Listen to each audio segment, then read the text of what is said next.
Der er altid en glæde, der er altid et udfordrende skud.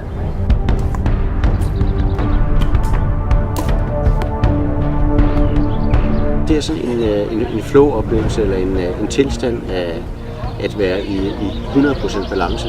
Både med målet, som der er der, og med sig selv og med buen. Førhen var det jo sådan, ja, det var okay bare at ramme dyret næsten. Men nu skal man jo altså have gang i det helt store. Man skal ind og ramme det virkelig tæller. Det er hård konkurrence. Jeg kan aldrig lade være med at tage afsted fra en 3D-bane uden at have smil på.